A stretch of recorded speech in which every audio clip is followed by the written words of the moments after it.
Dinas Mbak. Iya. Ada yang sedikit aneh kalau untuk malam ini. Iya. Biasa. Saya harus Biasa aja. Bukannya biasa aja sih. Saya harus manly malam ini, saya harus manly. Iya. Jangan ya kayak yang itu ya. Ya no. Yo. Ini apa? Harus manly. Pokoknya hari ini kita harus benar-benar memperlihatkan bahwa kita tuh jantan. Ember. Ya. Nah, Ya. Dan Ocica. Kita harus jantan. Nggak boleh yang kayak kemarin ya.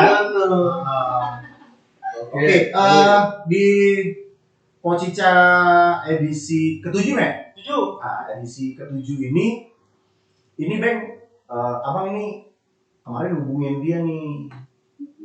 Sudah berapa bulan abang mau coba hubungi ibu satu? Pasti waiting list dia nih. Saya hubungin dia tuh entar. Iya, habis banyak jadwal syuting. Main masih. Saya ngitung, saya hubungin dia nih loh. Hubungin dia nih kalau nggak salah dari baru ada kali. Ya elah. Waiting list. Oh, kita diberi hak spesial gitu kan. Iya. Jadi kenapa saya menghubungi dia? Bisa aja gitu. Bisa aja ada kabarnya. Gue terpikir aja gitu loh. Ya kan selama ini kan ya sorry to say ya, selama ini kan yang kita hadirkan kan mengkudu semua, Beng. Dia mengkudu. Kalau ini Iya apa? kan? Hah? Kalau ini? Ini batang mengkudu. Oh iya. Oke, Fevi, panggilnya apa sih? Kalau Fevi panggilnya V aja atau V biasanya? Kalau di rumah V sih, tapi kalau biasa Kalau di kantor V. V. Oke, V. Kalau itu kan kayak ini. Kalau V itu terlalu ini ya. Itu ngomongnya keringatan. Panas aja. Iya. Panas. Oh Kalau iya. dia itu antara panas sama nervous. Ya. Beda tipis. Saya Bintang tamu cewek pertama kan? Oh iya, itu. Saya Saya 2021 Udah dong. ini radius terdekat saya sama cewek. 2021 ini terdekat. Benar ya. Nah, jadi V kalau udah ada nyempetin waktunya ke studio Kamula ya kita sangat berterima kasih lah di sela-sela kesibukan. Kalau bahasa Indonesia kan hamzam. Iya. Daibak. Iya, dari apa maksudnya? Itu luar biasa. Oh, luar biasa. Luar biasa. Iya, Daibak. Iya, K-popers. K-pop. Skribi bapak nih. Beda. Beda ya? Beda lagi. Oke, jadi si V ini memang dia kesibukannya itu hampir 2 kali ya. Iya. Iya, dia. Sampingan. Oh, sampingan. Dia juga ada nakes ya, nakes atau perawat Bidan. bidan. Wah, luar biasa. Bidan ini biasa kalau melahirkan nanti sendiri. Iya. Iya hemat. sendiri. Memang Hemat harus sendiri. ada bantuan dan ngeluarin biaya dia sendiri. Iya. Kalau bidan nggak terkontaminasi sama COVID dan kecanggihan teknologi itu melahirkan secara digital itu nggak ya? Digital, online, Online ya. secara online, Persalinan secara virtual. virtual. Oh iya, boleh. Bisa ya? Bisa. Iya, kan mau masuk industri 4.0 itu. Wi, jadi kemarin gini, Wi. Kemarin anak abang tuh yang paling tua. Jadi kan abang kantor sekolah, ya kan. Nah, terus di belakang dia ngomong, jadi mimpi basah tuh apa katanya? Iya. Cowok cewek. Cewek, iya kan. Makanya abang agak sedikit kalau bahasa Inggrisnya apa ya? Terkedi lah gitu kan. Tadi, Ini kan, hanya kayak gitu. Kalau kita dulu kan belum ya belajar itu belum kan. Berapa tahun tuh? Sekarang umurnya udah 10. Iya kan. Iya. Kelas berapa tuh? 3. 10 kelas 3. SD. SD. Terus? Iya. Nah, jadi agak sedikit ada internal konflik kebatin ketika menjawab gitu kan. Di satu sisi saya merasa benar karena saya harus memberikan edukasi ke anak, ke cewek, ya. Tapi di sisi lain saya bertanya, apakah sudah sepantasnya semua itu dikasih kayak gitu tuh? Betul. Iya kan? Ditambah lagi saya kemarin browsing tuh agak sedikit nggak ngerti tuh yang lagi heboh di Indonesia tuh child free. Nah itu.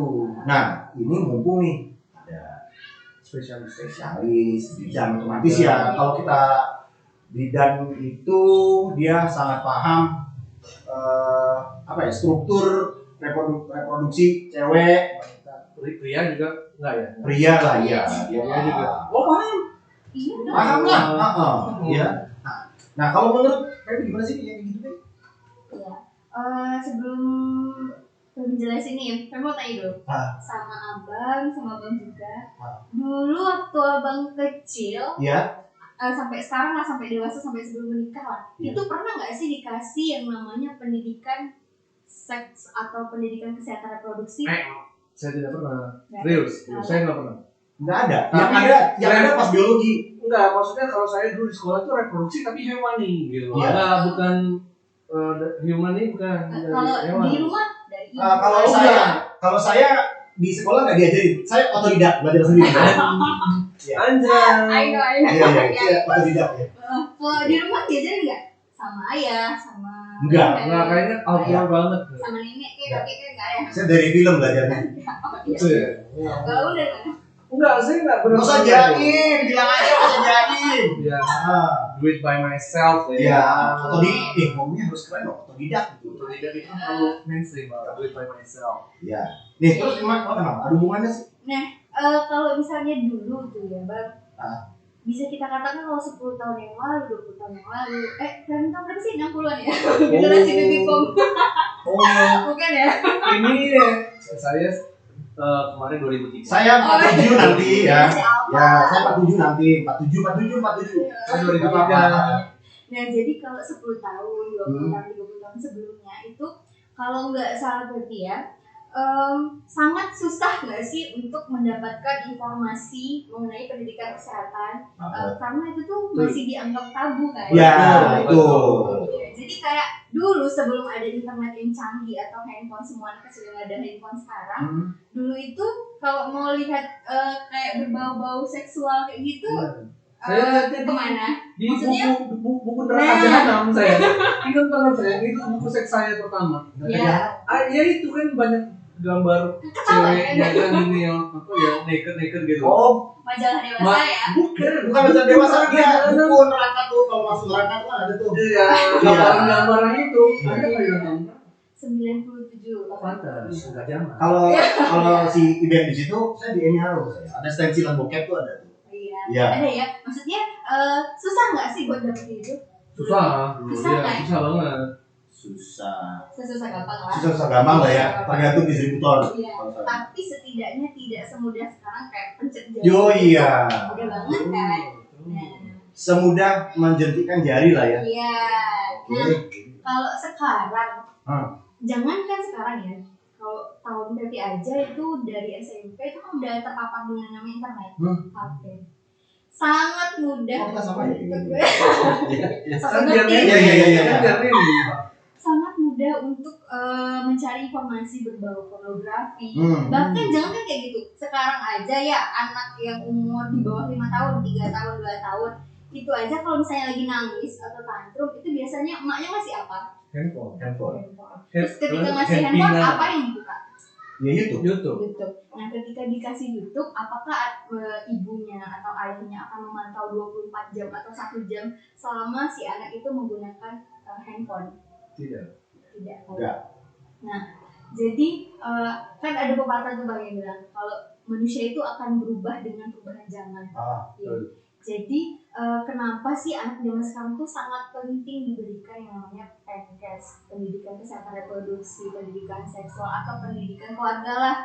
Karena kalau dulu dianggap tabu, zaman sekarang nggak lagi yang namanya dianggap tabu, harus lebih ngetren, orang tuh harus lebih pintar, orang tuh harus lebih. Kalau dianggap tabu ya manis dong, udah kasih es.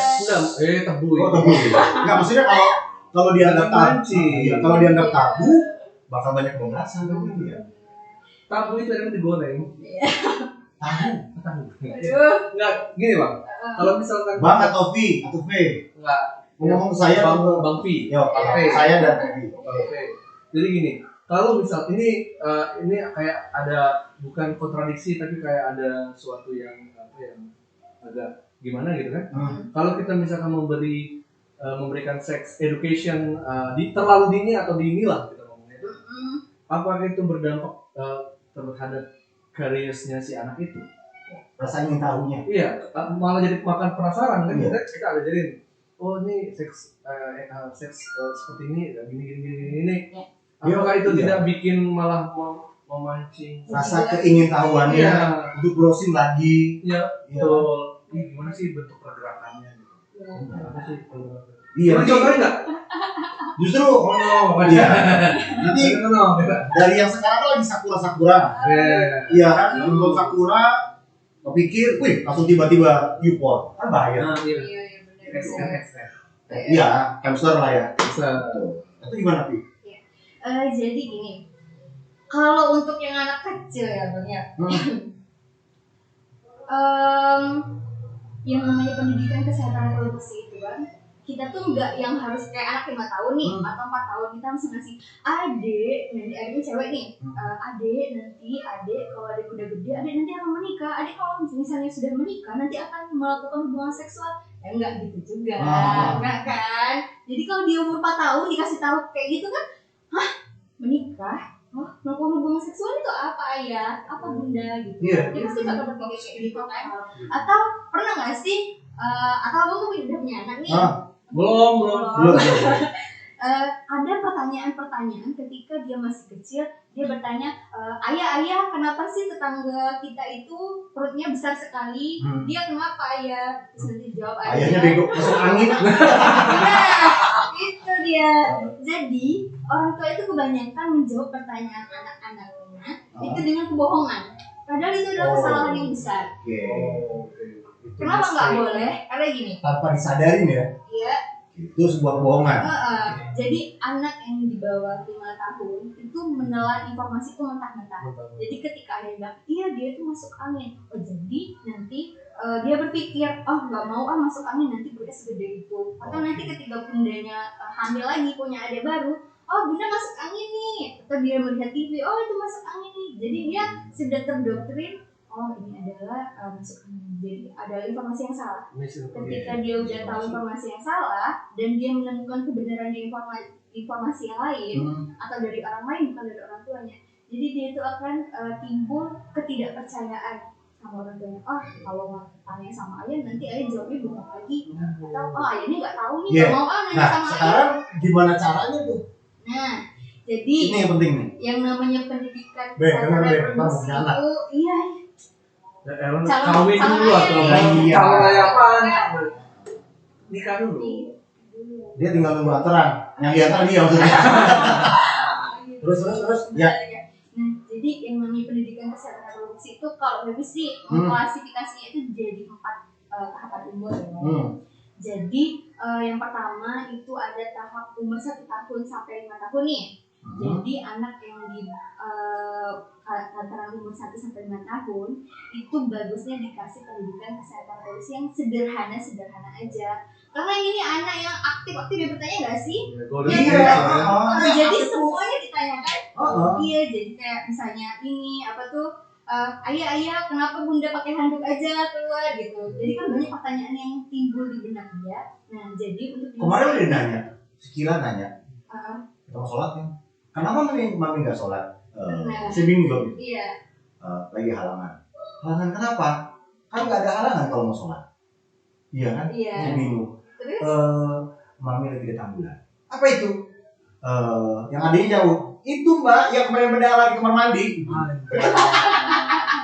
Witness ya, dia menyaksikan sendiri. Jadi panjang kan? Iya. Aduh. Justru itulah effort menjadi orang tua kan. Kayak itu adalah pengalaman yang anaknya udah 2 kan? 2 iya. Berarti udah ada pengalaman dong. Udah pengalaman. Pertama, kedua gimana nantinya gitu kan? Iya pasti yang pertama. Iya. Iya, karena setiap anak kan pertumbuhan beda-beda. Jadi usia 5 tahun ini anak itu udah mulai aktif-aktifnya bertanya. Terus bagaimana cara kita memberikan pendidikan kesehatan reproduksinya? Ya itu tadi, kita deket ke anak, nanti setiap dia bertanya, jawab pertanyaan dia itu bang. Jadi jangan dijawab aja ya? Iya dijawab, tapi jangan bohong, itu intinya. Yang kedua, jawab dengan sesimpel mungkin, sesederhana mungkin yang dimengerti oleh bahasa mereka. Jadi kayak gini, misalnya kan saya nggak takut tuh ngejelasin. Ya nggak apa-apa karena mereka tuh masih banyak-banyaknya berpikir. Oh ya, sekarang tuh lagi banyaknya pelecehan seksual kan, pedofilia tau kan bang? Iya. Penyimpangan seksual di mana laki-laki dewasa itu punya ketertarikan seksual sama anak kecil. Orientasi seksual Iya, lebih kan kecil. Jadi anak kita yang di bawah 5 tahun itu sangat rentan dengan menjadi korban untuk seorang pedofilia. Nah, salah satunya bagaimana cara agar tidak terjadi hal-hal yang tidak diinginkan kepada anak kita, ya berikan pendidikan kesehatan. Jadi kasih tahu anak, Dek, ayu, abang, kamu itu punya bagian-bagian tubuh yang sangat berharga. Ini adalah anugerah dari Allah atau dari Tuhan. Jadi kamu harus jaga, Dek. Nanti kalau misalnya ada yang pegang bagian-bagian pribadi kamu, kasih tahu ayah ya. Nah iya itu maminya kan ngomong tuh, yang boleh megang badan mbak itu cuma mami, daddy, nenek. Iya, tanamkan itu sama anaknya. Jadi nanti adanya bakal mikir, iya kenapa bunda, kenapa tidak boleh dipegang? Iya tidak boleh dipegang karena itu hanya keluarga saja, orang tua saja, bahkan adik saja yang boleh pegang karena itu bagian dari diri adik. Nah, kalau abang sudah harus ngejelasin yang lebih intim, itu di usia berapa? Nah, udah itu kan mereka udah nyerap tuh informasi tuh. Nah, nanti usia 6 sampai 8 tahun. 6 sampai 8 tahun kan udah mau masuk SD tuh. Ini kan sampai 8 tahun sekarang beda tuh sama tahun 8. Iya, 8 usia. Iya, kenapa? Agak ini ya. Iya, yang apa? Enggak tahu generasi sekarang beda sih. Iya kan pasti. Lebih 6 sampai 7 tahun, 6 sampai 9 tahun ya. Nah, itu kan fase anak udah masuk SD. Jadi ketika dia udah masuk SD, berarti dia sudah berbaur ke lingkungan luar, nggak di rumah aja kan? Nah, sudah pasti dia bakal ketemu dengan yang namanya seksual, dia pasti udah dengar yang namanya masturbasi, udah dengar yang namanya menstruasi, karena dia juga mendapatkan pelajaran dari sekolahnya. Nanti saya kalau filmnya habis. Nanti anak abang itu nanti kalau dia sudah mau belajar menstruasi, iya kan? Nah itu yang ngajarin bukan saya. Siapa? Bundanya? Iya. Jadi memang benar 6 sampai 9 tahun ini bisa kok nanti orang tua itu memberikan pendidikan kesehatan yang sesederhana mungkin, nanti dibantu sama sekolah karena di sekolah udah diberikan. Jadi kayak sekarang tuh udah ada nyanyinya loh bang, kayak ini bagian pribadiku gitu nah. Jadi dengan nyanyi beda ya kalau zaman kita sama zaman dulu. Kalau zaman kita dulu kalau kayak apa sama ini dia kalau mau tahu yang kayak gitu, ini buku baca. Iya. Ini pas bokep nonton gitu. Jadi benar-benar. Terus ada grade lagi yang 3GP ya. Oh itu awal muasal ini tuh. Iya. Di digital. Iya. Jadi kalau ini apa? Jadi balik lagi karena mereka sudah diberitahu tentang itu, jadi tinggal orang tua itu kasih tahu aja kayak informasi. Jadi adik itu punya organ reproduksi perempuan deh. Nah jadi adik harus jaga personal hygiene-nya, kebersihannya deh. Nah adik harus kenal. Itu dasar ya. Iya harus kenal deh. Ini namanya apa? Organ kelamin laki-laki, organ kelamin perempuan ini buah dada, bla bla bla gitu. Nah dengan bahasa yang mudah mereka ngerti. Nah nanti naik lagi tingkatannya bang ketika mereka umur 10 sampai 12 tahun. Tingkatan umur pembahasan beda. Nah di sini biasanya anak udah mulai tertarik sama lawan jenis nih. Ben, itu kemarin si Ben mau nanya tuh mau konsultasi masa kelamin kenapa? Hah? Apa? Masa kelamin enggak jadi. Apa? Kelamin. Kenapa kelamin? Kenapa? Baik-baik aja. Oh iya. Jangan semua loh. Oh iya. Itu kan masih tabu kan berarti? Nah itu tabu. Iya. Makanya biar nggak ragu, kasih sampel dulu. Itu hanya kekurangan informasi di dunia saya yang waktu dulu maksudnya. Karena waktu dulu emang di sekolah juga ya sejujurnya saya nggak pernah dapat informasi tentang yang reproduksi secara manusia gitu yang diajarin masalah ini alat organ reproduksi perempuan gitu ya. Lebih ke hewan kalau saya. Oh gini loh jadi kamu lebih zoofilia dong ya. Terus kalau di mana sih? Iya. Necrophagus sama mayat Pokoknya intinya itu seperti itu. Nah, kita itu udah pertanyaan. Saya pengen nanya. Belum Kalau saya sih nunggu Ibing aja, dia kalau nanya seru. Dia nanya saya ngos-ngosan. Biasa. Ini biasa. Iya. Enggak ini pertanyaan biasa jangan nungguin. Ayu V ini kan apa duta Kok genre? Ayu sih? Biar lebih sopan. Kan tuaan. Dulu 3. Kita beda V aja. generasi loh. Jai. V aja, V. Namanya V. V ini kan duta genre. Genre apa? Generasi berencana. Gender apa? Bukan genre musik, Pak. Makanya itu tadi kasih saya informasi sejak dini, Pak. Tadi sebelum dia sampai apa? Ya, bintang tamu selanjutnya. Ada tuh duta Iya, genre. enggak briefing dulu nih. Nggak briefing. Malah saya nggak mau ngomong itu genrenya. Saya mau tahu dulu itu kenapa bisa ada genre apa dulu gitu. Duta Genre itu adalah sebuah program dari BKKBN. Berarti KB-KB-an. Kok cabi-cabi ya? KB. Oh iya, KB-KBN. Iya. KB-KB-an. Itu berarti KB yang KB-KB-an. Jadi ini si V ini duta KB atau duta genrenya? banyak. Mau dijelasin nggak sih? Ya udah lah, jujur bisa lagi. Aku ini duta genre. Saya Duta Genre tahun 65. Belum ada. Hah? Ini itu aku ada, tapi keburu ada gitu garis PKI saya nggak jadi. Iya. Saya jadi tapol, gimana politik.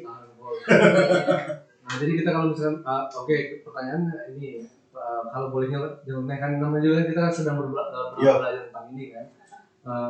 Masalah misalkan itu anak udah SMA. Kan banyak sekali sekarang hampir menurut data di Jakarta itu 80% perempuannya sudah tidak prewi. Oh, udah perawat. Ya no. Udah dol. Udah unboxing. Unboxing Di ya. luaran, Oke. di luaran.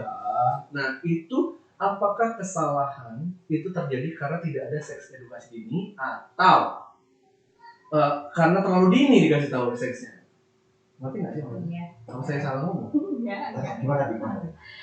Sebenarnya kita tuh nggak bisa ya ngejudge bahwa ini salah itu gitu nah, karena setiap yang terjadi itu kan ada beberapa faktor kayak pernikahan dini, seks pranikah, itu banyak sekali faktornya, bukan cuma dari segi kayak pendidikan kesehatan reproduksi, tapi bisa dari lingkungan keluarga, bisa dari lingkungan tempat main sekitarnya, sekolahnya. Ada juga faktor kepepet.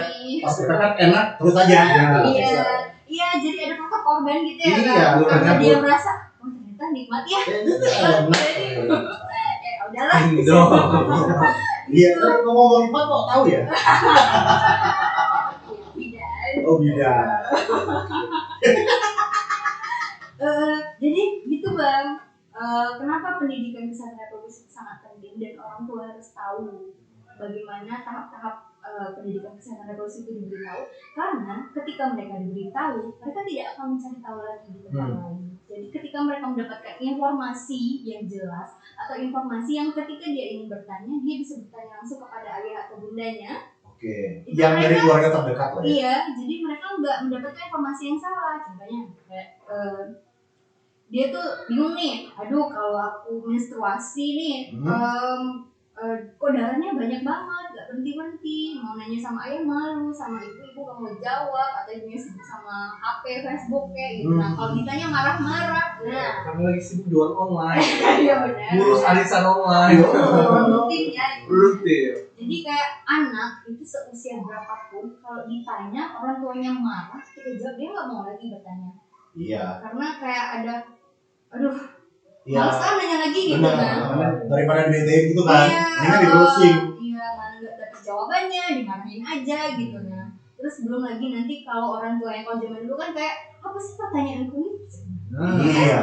Jadi kayak justru ya kan aku belajar di sekolah untuk para orang tua ini harus diperhatiin begini-begini ya. Jadi kalau anak nanya masalah yang sifatnya apa ya, intim, organ intim itu harus langsung dijawab. Kalau nggak dijawab bahaya. Tiba-tiba pegang handphone.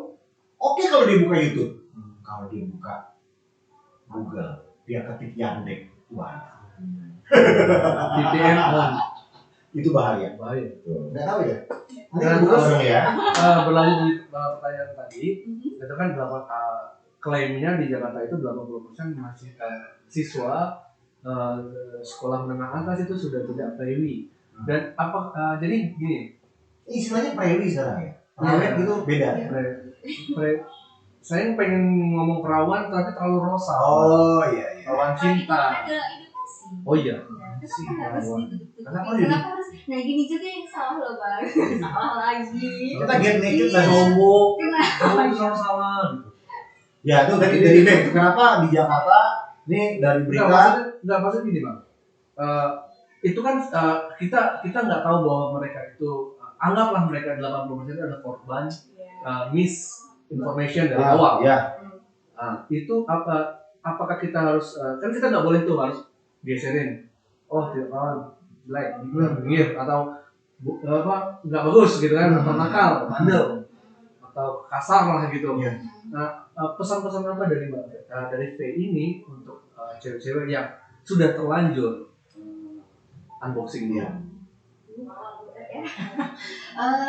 Apakah tetap semangat atau ya udah sih untuk nikmatin aja gitu. Kayak gitu kan untuk perempuan-perempuan untuk perempuan-perempuan di luar sana yang mungkin adalah korban kekerasan seksual atau kalian adalah orang-orang yang sudah terlanjur terjerumus ke lembah itu lembah kenikmatan ya. Pokoknya itulah kalian nggak usah takut, nggak usah khawatir. Kalian harus yakin dan percaya bahwa kalian itu adalah berharga. Benar sekali. Kalian itu adalah perempuan yang diciptakan oleh Tuhan kalian. Itu nanti ada manfaatnya. Catat itu nanda sabi.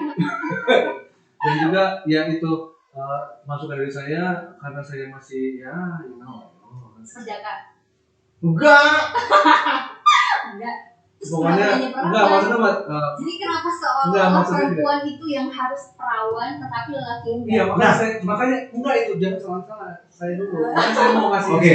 Saya sebagai seorang yang belum menikah dan belum pernah menikah, untuk ayu-ayu di sana di luar sana yang sudah terlanjur tidak perawan, kami laki-laki ini tidak mempermasalahkan. Saya pribadi tidak mempermasalahkan. Welcome ya pokoknya ya. Welcome. Itu kesalahan Anda di masa lalu, ya udah nanti sama saya kita perbaiki sama-sama. Welcome-nya itu untuk menikah. Welcome-nya bukan untuk one night stand yang sudah komunikasi. Iya, maksudnya kalau takutnya kamar baik welcome. Enggak kalau rame. Ya jangan, one night stand. Ya saya berpoina. Maksudnya kalau rame-rame datang, one night stand ngomongin Bang. Ya makanya itu tadi buat ayu-ayu di luar sana yang merasa sudah tidak lawan lagi. Curhat colongan kayaknya ada masalah di siapa yang nanti hubungin Cica di PADM nanti hubungin. Oh gitu ya. Nanti kita akan bikin ini ya. Bikin klub. Apa? Klub mereka yang tidak perawan. Ya. Jadi pas di klub yang tidak perawan gabung sama klub yang sudah tidak berjaka. Bukan maksudnya gini bang. Kami ini para lelaki kan abang udah nggak bujang lagi maksudnya kan. Ya. Kak, saya ini mewakili para masih bujang. Bujang dong, ting. Pasti tidak. Ya, lanjut, Sob. Maksudnya, jadi ini buat saya mewakili para bujangan di Indonesia Raya ini. Jangan khawatir buat wanita-wanita yang sudah kata Faye tadi terjerumus ke lembah kenikmatan tadi. Kami pun masih welcome buat hubungan jangka panjang gitu. Apa kalau istilah di agama itu ibadah terlama ya? Iya. Kami tapi dalam agama kita sama satu agama ya? Iya. Enggak, saya ini buat agama sendiri. Saya buat agama ini agama sendiri. Nabinya Nabi Ale. Islam dong. Gimana? Dalam agama kita sendiri itu aja ya, kita tuh nggak boleh loh memberitahu masa lalu kita kepada pasangan kita seburuk apapun, karena itu adalah aib yang harus dirahasiakan. Itu bukannya itu harus dibuka karena harus jujur. Justru ketika terbuka itu tuh akan menimbulkan perspektif yang lain. Jadi kalau nggak salah itu pernah dengar ceramah dari Ustadz sama Ustazah gitu ya. Dia bilang kalau perempuan ketika kamu sudah terjerumus ke sana, tetapi kamu ingin menjadi lebih baik, ketika kamu menikah tidak usah beritahukan kepada calon suami kamu atau suami kamu, biarlah itu berlalu dan jangan lakukan lagi. Oh iya. Misalkan nih, dan sudah malam pertama kan unboxing tuh, ternyata sudah ini, sudah tidak ada gitu loh ininya. Apakah itu bukan penipuan? Sudah tidak ya. Ininya tuh apa? Sapu darah. Ya, gitu sapu darah. Kan ada perempuan yang lahir tanpa sapu darah. Ya. Terus berarti dia nggak perawan? Nggak juga, tapi maksudnya ini konteksnya si cewek ini memang udah nggak perawan. Pokoknya tahu lah. Iya, tapi dia nggak mau ngasih tau lakinya nih. Pas unboxing malam pertama, cowoknya ngerasa, wah ini udah nggak ini nih. Apakah itu? Terus cowoknya marah nggak? Ya apa itu bukan? Seharusnya kalau dia penerima apa dia tetap marah dong. Ya apa adanya itu kan harus dijelasin dari awal dulu. Nah berarti harus samakan persepsi. Jadi gini, kalau misalnya sebelum menikah, gimana sih yang mau menikah ini? Nanti harus tanyakan dulu. Kalau saya tuh lebih permasalahan yang lebih ribet daripada yang ibadah. Kenapa? Saya tuh si ceweknya pada saat malam pertama, ya setelah selesai melakukan hubungan suami istri, si ceweknya ngomong dia mau curhat tapi nggak mau. Si cowoknya mau, si cowoknya mau bilang aja mah. Apa yang mau diomongin? Jujur lah, kita kan sudah hidup semati. Si istrinya bilang enggak pak. Saya cuma penasaran aja. Dulu saya punya kayak gitu loh. Anjay, trans dong. Allahu Akbar. Shock banget. Jadi gitu. Aduh. Mau marah tapi enak tadi. Iya itu. Iya terus. Jadi langsung, yaudah kalah. Jadi bagaimana? Menyemak persepsi tadi kan? Ya, menyemak persepsi tadi. Ya, jadi sebelum menikah itu baiknya kan maupun taruh kan juga 3 bulan tuh pengenalannya, apalagi kalau pacaran bertahun-tahun tuh udah bisa kredit mobil. Nah jadi ketika sebelum menikah pasti dibicarakan dulu. Jadi abang ini kurangnya ini deh, adik ini kurangnya ini bang. Jadi kalau kita berprinsip nih masa lalu, jadi apapun itu gak usah dibahas. Aku terima kamu apa adanya. Jadi lebih baik dikasih tahu di awal. Iya. Ini kurangnya ini kurangnya ini. Tapi cukup sampai di sini aja, pasti bahas-bahas lagi. Iya. Kecuali si cowoknya mau, si cowoknya bertanya gimana kamu perawan enggak? Karena saya masih mau yang perawan calon istri saya. Gitu. Berarti tapi lebih baik di transparansi dari awal gitu kan? Iya. Jangan ungkit-ungkit kalau aku pernah diperkosa ya. Karena nggak semua perempuan itu seterbuka itu bang. Jadi ada yang dia punya trauma masa lalu, dia nggak mau dibahas gitu. Si ceweknya ngomong, kamu jangan ungkit-ungkit masa lalu saya yang saya pernah diperkosa 10 orang. Suaminya ungkit kan salah satu dari bukan saya. Kamu lupa? Jadi kamu. Kok lupa banyak gitu. Saya ketiga. Goblok. Nanti 10 orang. Oke, Ya. jadi gimana Bu itu? Ya kalau saya sih sedikit ini jadi kalau abang sih dari obrolan ini bener nih kalau saya harus ngasih tahu. Mek, mau gabung ngomongan nge-sex ini Mek? Seru lah. Iya. Sudah berapa menit Bang? 33. Iya. Nah kalau Dan khusus Juve boleh berlama-lama. Oh, lu. Jam jadi. kalau cowok aja dia mau cepat, kalau cewek lama-lama. Ya karena ini topiknya seru. Mereka Kamu tuh diseminasi kamu itu. Calon istrinya nonton ya? Ya Allah calon mana nih. Seolah-olah saya ini kayak ready to marry banget. Jam. Calon istrinya ada, tapi IB-nya nunggu antaran. Saya tahu maksud abang tuh lucu, tapi saya nggak nangkap. Tolong dijelasin lagi. Iya, biar saya tahu lah gitu. Kamu bilang itu loh. Enggak, masih lama prosesnya dia. Tadi saya mau apa ya? Oh iya, dari yang Phil bilang tadi, kalau abang sudah bisa nangkap artinya ya mau nggak mau saya harus menjelasin. Cuman yang saya jelasin adalah pada porsi kalau dia nanya hubungan sama cowok dong ya. Iya. Kalau yang cewek kan saya nggak tahu banyak. Kan saya cuma bisa make doang. Oke dong. Iya, maksudnya hubungan suami istri. Oke, siap. Iya, saya bisa pakai doang gitu. Ya paling ya kalau itu yang antisipasinya kalau yang gila sama Fahmi udah gede. Saya ada Gila pertanyaan sekali. lagi nih, mumpun ini bidan kan, yang berhubungan dengan Jangan mungkin bidan, nurse. nurse itu perawat. Oh iya. Nakes. Iya, Ya boleh. nanti itu secara Profesi. Ya, profesi ya. Jadi si P ini kan bidan nih. Kita berbicara masalah hubungan seksual ini suami istri lah ya. Ini suami istri. Apakah menurut kita tinggal dulu agama nanti lah. Kalau agama banyak ini ya, banyak sekat-sekatnya. Kita berbicara masalah edukasi ya. Edukasi. Ini kalau misalkan kita suami istri berhubungan seksual, itu apakah harus based on books? Maksudnya dalam arti manual book lah. Hanya boleh itu tahu saya itu ada tutorial gitu di buku. Bukan itu. Iya, misalkan gini, yang saya baca-baca di Google, kayak namanya kayaknya missionaries gitu. Oh iya. Menonsap bla helikopter. Iya. Oh gaya-gaya. Iya.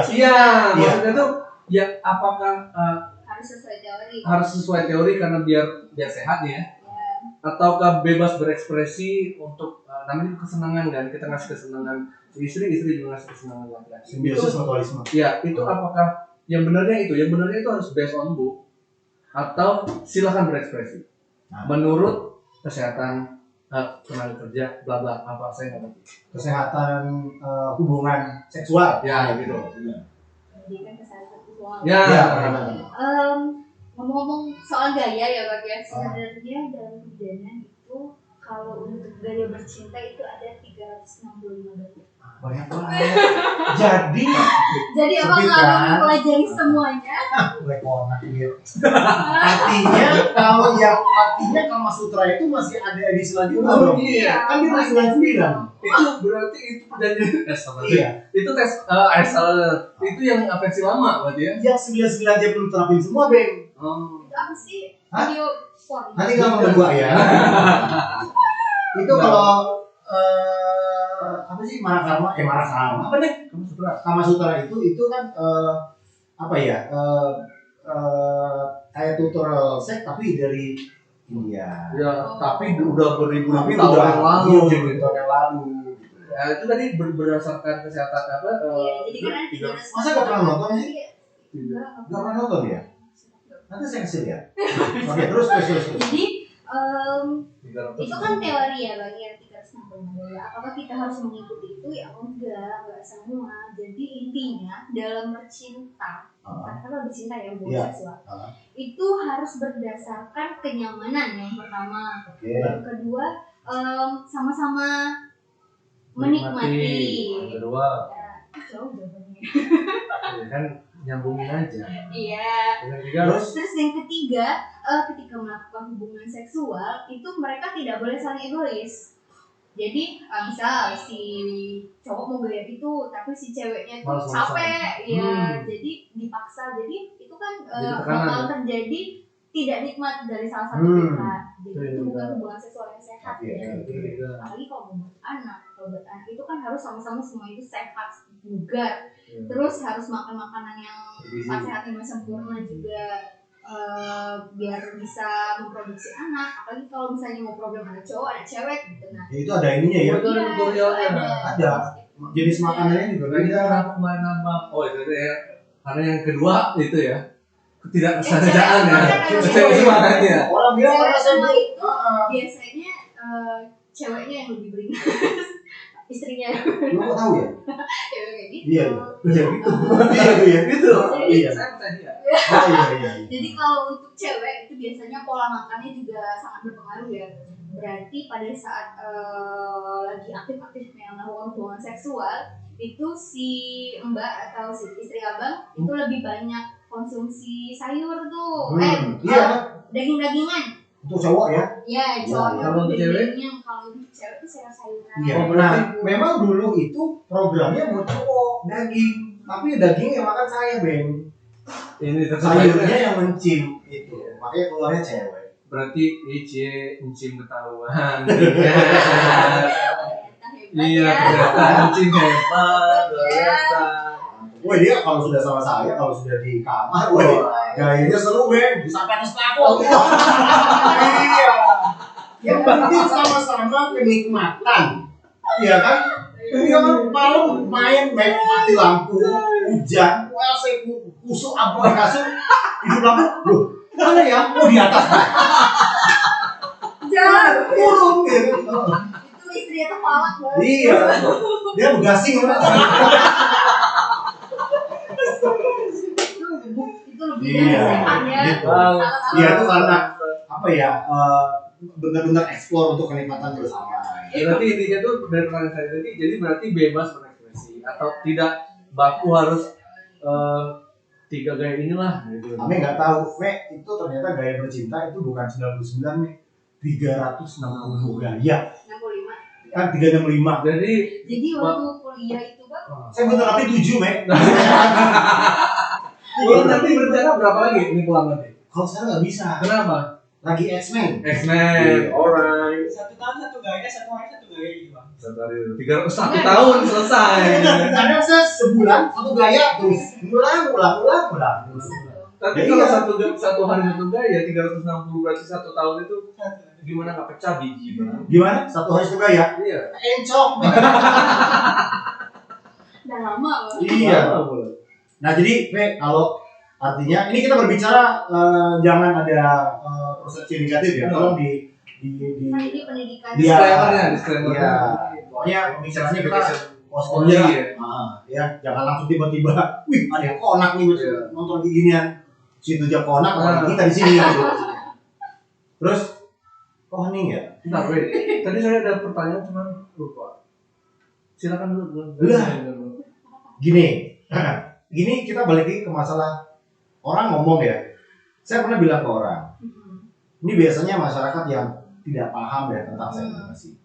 Itu kalau main gimana? Langsung bang, tancap gas, buset tuh bilang. Kasihin musik perawan tuh ya kan, merasa menikmati, nggak ada foreplay. Nah, kebanyakan orang Indonesia itu tidak paham yang namanya foreplay. Itu permasalahannya. Ya karena itu tadi dari awalnya mereka tidak ada mendapatkan seks edukasi dan juga mereka tidak ada niatan untuk mencari tahu bagaimana memberikan kebahagiaan dalam hal yang beda itu pasangannya. Karena kalau kita berhubungan, benar kata kita tadi, kalau kita berhubungan sama istri, apapun itu kenikmatannya harus bersama. Apalagi yang di ranjang ya, ranjang dan tikar lah gitu, yang nggak bisa beli ranjang tikar dulu gitu. Intinya harus pasangan yang sah ya. Pasangan yang sah. Kakinya lecet, dengkul. Kalau di tikar. Ya pakai gaya yang lain kan ada 365 gaya. Oh iya benar. Iya. Nah ini pertanyaan saya tadi. Benar nggak Saya mau nanya foreplay tadi belum keluar. Iya. Itu bisa jadi Iya. Itu masalah foreplay. Saya bersemangat ini malam. Iya ini foreplay. Terus yang saya ini pertanyaan adalah benar nggak sih pepatah itu mengatakan bahwa size is doesn't matter, the matter is duration. Benar nggak sih? Benar. Ya saya nggak ngasih. Oh iya. Saya ngasih ini. Kalau itu sebenarnya Bebe kan belum ngalamin ya. Jadi nggak tahu. Belum ngalamin sama sekali. Belum. Apa ya? Nanti apa hubungnya? Ya. Menurut dipelajari mah? Yang kalau dipelajari dari buku dari ilmu ilmu yang kita tahu. Kita kan sering dengar tuh, saya sudah meter. Apakah itu memang ada di buku gitu loh? Sebenarnya itu kalau dalam buku pembelajaran tuh nggak ada ya, nggak pernah kan dapat Nggak pembelajaran. ada. Ya kalau buku kita kalau buku yang Karena setahu saya dulu waktu masih sekolah gitu yang gede yang bagus gitu loh. Nah, makin kesini saya tahu ukuran nggak jadi masalah gitu, yang penting durasi dan gaya ukuran nggak menjamin gitu. Dentuman yang bahaya.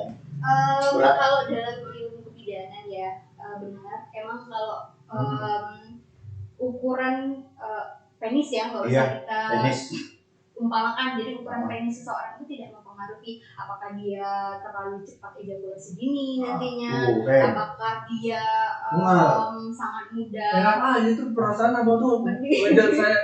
Itu tadi Coba di luar aja ya. Berdua ya. Lombaan ya. Silakan tadi. Terus? Nah, jadi itu tuh sangat tidak dipengaruhi oleh itu ya, oleh besar ukuran ya, ukuran itu sama kayak sperma. Kita umpamakan sperma aja ya, kan yang penting itu kan hasil dari penisnya itu, yaitu cairan sperma atau air mani. Nah, cairan air maninya itu bagus atau enggaknya itu ya dinilai dari sehat kalau rasa dijilat dong gitu kan. Sehat atau tidak tubuhnya seseorang itu, bau bagaimana cara dia menjaga bau. Emang baunya ada yang beda? Katanya kan kalau yang sehat itu kan baunya kan agak bau Saham itu, saham. Bau saham. Kenapa saya kesal sih? Pedas. Maksudnya itu bau pandan itu yang sehat, bau sayur itu sehat. Tapi kalau bau oli bekas itu kurang. Enggak sih. Saya mau tanya nanti emang bau pandan ya? Nanti saya tanya sama istri saya. Iya, yang cuma pernah baca katanya bau pandan. Pandan ya? Jadi untuk kayak gitu tuh biasanya berbeda dari bau-bau yang biasanya, gitu bang. Biasanya mungkin ada infeksi menular seksual, kayak penyakit gonorrea. Di luar bau itu ya? Di luar bau itu. Iya. Berarti cuma sama kayak gonorrea, GO itu kan? Bukan Gio saya, Raja Singa. Oh, Raja Singa. Itu nama band. Dipaksa. Tapi memang ada. Ada nama band. Jadi kualitasnya itu tidak ditentukan dengan ukuran ya, sekali lagi. Jadi dilihat dari spermanya juga. Jadi bagaimana cara kita menjaga personal hygiene organ reproduksi kita. Dan warna juga ya. Iya, jadi pola hidup sehat kita, olahraga, makan yang teratur gitu, banyak sayur dan buah, air putih. Sperma yang sehat tuh warnanya emang harus putih atau apa? Sperma yang sehat itu warna putih boleh, bening boleh, asal dia jangan kekuningan kayak dahak warna hijau itu, karena itu udah penyakit. Kalau merah apalagi lebih parah ya? Iya, itu berdarah. Benar bang. Sirdani, ingat ya, sperma yang sehat itu warnanya ini tadi. Dia orange. Karena ada sabun campur gitu. Sabun lah. Sabun warna oranye. Iya. Sabun colen. Nah, Men, mau tanya lagi nggak? Banyak kalau masalah ini mah. Jangan banyak. Kalau mau dipaksain ya sedih maunya sampai subuh. Ya wes. Iya. Durasi sudah berapa? Ada. Seru kan kalau bicara tentang pendidikan kesehatan. 47 hampir 1 jam. Tuh. Ada 2 pertanyaan lebih Bang nih, 2 pertanyaan terakhir. Gara-gara diginiin saya jadi lupa, saya tuh gampang lupa. Satu deh, abis itu. Iya. Muncul. Nah, Iya. Halo. Nih, nanti Ya, ini hasil yang makan daging. daging. Ini banyak makan daging gitu. Iya. Kalau saya dulu banyak lotek Oh, sih dia ya. putih, Bang. Hah? Dia putih. Anak India. Iya. Kalau saya sih cuma nanya satu, artinya enggak, saya cuma menekankan aja ini juga untuk teman-teman yang seusia dan sebaya saya ya. Jadi artinya setiap jenjang usia anak-anak itu kadar ilmu pengetahuan tentang kesehatan reproduksi itu beda-beda ya. Jangan terlalu frontal. Umurnya berapa sih umurnya? 7 sampai 10 tahun yang diajari itu beda, bahasa juga beda. 7 sampai 11 sampai oh iya. Oh iya, ini saya ingat pertanyaan saya. Jadi saya pernah melihat di video-video gitu bahwa ada dokter gitu kan, dokter bilang bahwa sperma itu wajib bersirkulasi itu seminggu minimal. Bukan minimal. Sehatnya itu 2-3 kali seminggu. Kalau enggak itu banyak mudaratnya gitu. Nah, bagaimana buat kami yang bujang-bujang ini? Apakah itu harus dikeluarkan secara otodidak atau gimana? Atau nunggu mimpi basah? Seperti yang Abang bahas tadi. Kalau mimpi basah nggak mungkin, dia sudah berapa kali mimpi basah. Ya kalau mungkin tanya dulu apakah benar sperma itu harus dikeluarin seminggu 3 kali, seminggu 2 sampai 3 kali itu anjuran. Rekomendasi seperti itu gitu. Untuk menjaga biar tidak ada. Itu info dari mana? Saya lihat di video yang ada dokter-dokter seminggu 2 sampai 3 kali itu ininya, maksudnya tuh karena gini loh Bang. Bahaya, Bang. Apa? Ya lebih 10 kali, Bang. Ya kalau itu kan lebih sehat loh Bang, itu kan dianjurin Iya. Jadi analoginya begini, kayak sawit, abang tahu sawit? Sawit itu kan masak nggak masak kan harus didodos. Karena di belakangnya ada bibit nih. Kalau nggak didodos yang ini, dodos benar nggak sih? Bang, dodos kan? Iya. Dodos. Kalau nggak ini belum mateng nih ya, tapi di sini bibitnya udah mau keluar nih. Mau kan harus dicabut kan, biar ini kalau nggak tuh ini busuk gitu. Yang bibit ini busuk. Begitu juga misalkan untuk apa ya penyakitnya parakokel apa gitu. Ya. Varikokel gitu. Itu karena apa penyumbatan apa gitu atau kristalan bla bla bla. Bisa juga karena kristalan sperma. Iya, sperma yang kayak di kan di dalam urat gitu kan. Jadi saluran tapi kalau lama enggak keluar jadi kabut terus dong. Iya, bisa jadi keluarnya meletup. Iya. Itu benar enggak sih? Atau sekedar penyakit varikokel tuh memang ada ya, dan banyak sih, bukan cuma itu aja faktornya. Itu salah satunya benar itu salah satu faktornya.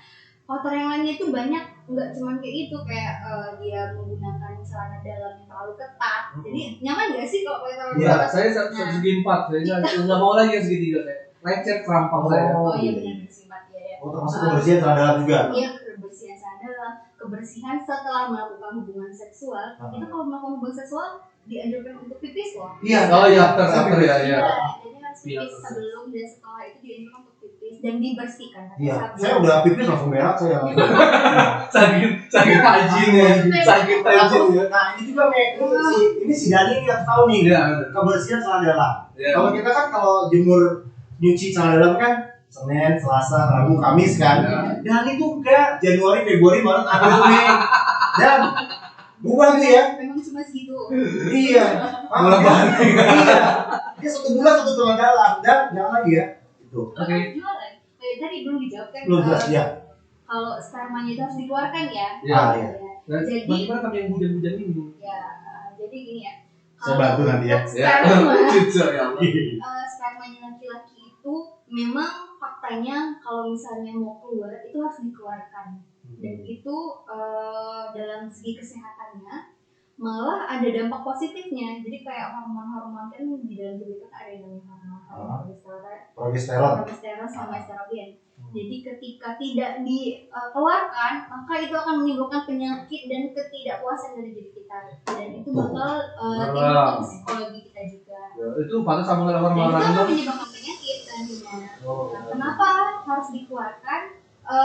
Pertama karena kesehatan juga, terus yang kedua karena kenikmatan itu ya. Jadi ketika kita nikmat, kita nyaman, jadi psikologi kita jadi tenang. Oh sudah selesai gitu. Nah terus yang ketiga setelah itu keluar, jadi ada desiran darah dari pembuluh darah kita sampai ke jantung, kayak merasakan deg-deg gitu kan. Oh udah selesai. Jadi kita bagusnya ya kalau dikeluarkan itu karena belum menikah, seharusnya itu tidak dikeluarkan kesembarangan. Maksudnya ya udah kalau mau ke WC aja, mau ke sabun aja gitu. Nah, colai. Kenapa gini? Kenapa bisa keluar? Situ gini kan? Situ yang nonton kita bagi kita di sini deh. Saya dari nahan. Jadi nggak apa-apa dikeluarkan aja, itu untuk kesehatan juga. Iya. Oh, udah. Ya. Tapi saya tahu apa yang saya harus lakukan balik. Iya. Tapi jangan dipancing ya, maksudnya kan. Kalau nggak ya udah sering gitu kan, coba sering lihat, aduh. Iya, dia takutnya nonton terus dia bengong-bengong jorok gitu kan. Bengong jorok, kan bengong jorok. Iya, tapi itu juga pernah saya lihat itu bahwa colai itu salah satu biar untuk mempermudah tidur. Bang, kalau sulit tidur ya colai aja, pasti sudah itu kan lega, fresh, bobo. Tapi becek. Tapi becek gitu. Iya, bersih dulu lah. Oh iya. Ya, oke lah. Oke, terima kasih. Thank you, Ben. Semoga yang kita obrolin ini menjadi faedah, walaupun sebenarnya 90% lebih banyak yang nafsuan sebenarnya. Ya, benar. Tapi nggak apa-apa, itu tergantung dari mindset dan cara berpikir. Ya, ini kenapa kita ngobrol kayak gini, karena based on pengalaman saya tuh, yang anak dari iya. Dan based on my ini juga, iya. karena itu yang colai dari gitu. Oke. Kayak yang kan kita lagi masalah kesehatan reproduksi nih. Nah, jadi kalau anak atau dari keluarga kita dulu deh, kalau udah dikasih tahu tentang pendidikan kesehatan reproduksi, jadi nanti tuh nggak ada lagi tuh yang menyimpang, insya Allah nggak ada yang kayak dia bakal jadi pedofil atau LGBT gitu, atau nanti punya persepsi kayak child free gitu. Dani terus tadi sih. Jadi pikiran atau stigma mereka yang seperti itu bisa diantisipasi dari sekarang gitu. Nah, jadi ketika keluarga itu menerapkan 8 fungsi keluarga, kayak dalam fungsi keluarga itu ada fungsi agama, fungsi pendidikan, Ya. fungsi sayang, reproduksi, jadi dan masih banyak lainnya. Jadi keluarga itu memang harus memberikan hak-hak 8 fungsi keluarga itu sama anak. Jadi ketika mereka sudah dapat, mereka tidak akan mencari informasi lagi keluar. Iya. Keluarga adalah yang paling pertama yang ingin ketika mereka ingin tahu, ya mereka bisa tanyakan. Itu ya. Catat untuk Anda dan kalian di sana yang mau segera menikah dan punya anak. Jangan yang cowok juga, yang suami juga jangan cuma bisa nyetak doang. Juga doakan buat kami yang bujang ini semoga dapat hilal. Jodohnya nyampe. Amin. Oke, Pak, thank you, Pak. Yes. Sukses untuk karirnya ya. Pergenrean dia sudah tahun 2000 ini. Misioner 2000. Tadi 2018. Dia udah ini Dewan Senior maksudnya. Sudah tua juga. Angkatannya. Kan dia udah. Jadi enggak lebih tua dari abang kan? Iya. Sudah mulai kurang aja. Sudah mulai. Oke, insya Allah tahun depan lagi. Insya Allah minggu depan Pocica kita akan live. Sekaligus kita akan cari jodoh. Oh, itu. Take me out Ya. Pocica gitu. Yang itu. Tapi yang online. Itu. Virtual. Ya. Baik yang lawan jenis maupun sesama jenis. Iya. Oh tidak boleh, jangan. Dan juga kita akan menghadirkan Bintang tamu. co-host Lagi. ya. Surprise pokoknya. Karena nggak tahu makanya juga surprise. Ini adalah calon penantang McGregor. Tuh. Iya. Jangan disebutin. Oke. Jangan disebutin. Iya. Mau dihubungin dulu. Nanti nggak surprise lah gitu. Pokoknya minggu Jadi kalau depan dia Pocica nggak kita bisa, live. Iya, karena nggak bisa kita malu. Iya. Malu ya. Terima kasih, Makasih. Pocica lover, kerabat Pocica, Sahabat Pocica, kaula muda Pocica, Pocica adik. Pocica. Tuh sebentar kita banyak. Iya. Tapi sudah shock breaker kita ya. So breaker. Apa itu? Subscribe. Subrek. Mau subrek mau enggak bodo amat. Pokoknya Iya. nonton aja yang penting view. Nonton aja, Yang ya. penting view gitu loh. Ya, Oke. thank you. Assalamualaikum. Warahmatullahi wabarakatuh.